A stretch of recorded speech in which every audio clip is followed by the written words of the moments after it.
you cut off a branch and knock your ladder out from under you. You're just fastening yourself to the tree.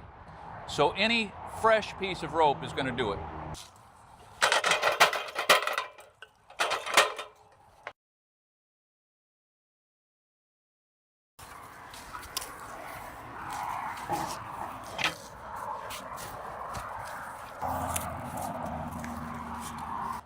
And right now, it would be really hard for me to hit the ground. No matter what these branches do, when I cut them off, I am going to be securely tied someplace. That feels pretty good.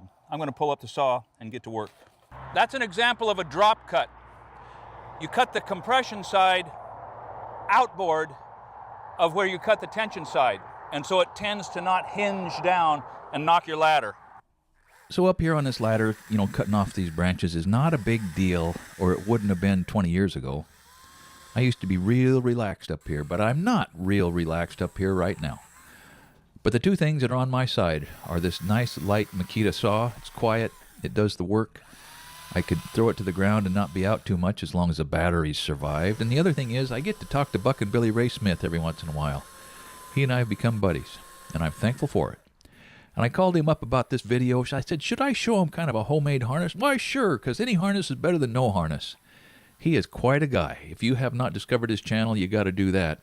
And I want you to stick around at the end of this video, because he sent me a video clip that you just got to see it to believe it.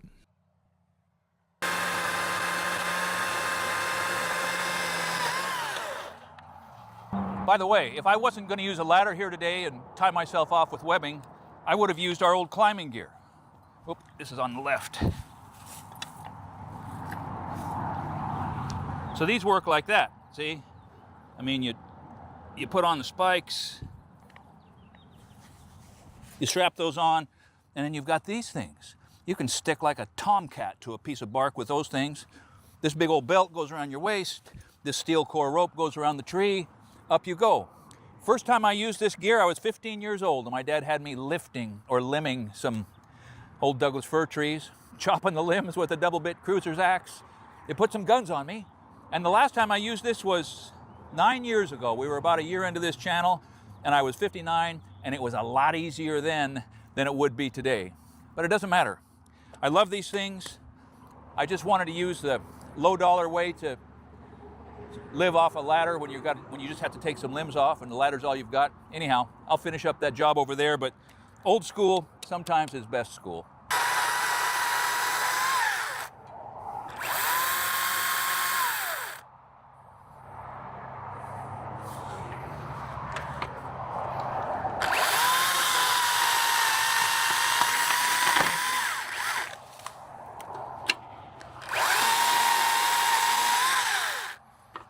So there's an example. If I would have just hinged that limb down, the tip would have compressed and pushed it back. I could be dangling from the rope right now. But that's all right. Brady can hit 911. The firemen will come out and they'll keep me alive because I didn't have to drop the 20 feet to learn the lesson. So I really don't like leaning a ladder against a tree and getting up there and cutting off the limbs. I don't like it. You don't like it either. So let's not do it.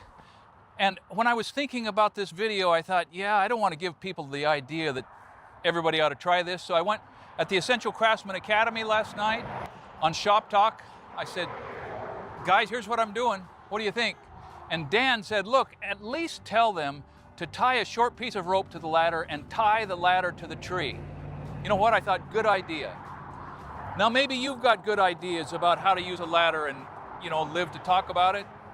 In general, don't use a ladder. In the specifics, sometimes you have to, which illustrates something that I've said before, and I'm sure I'll say it again.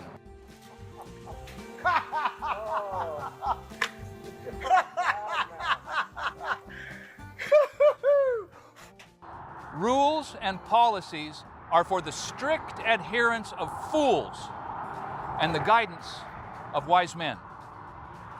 Thanks for watching Essential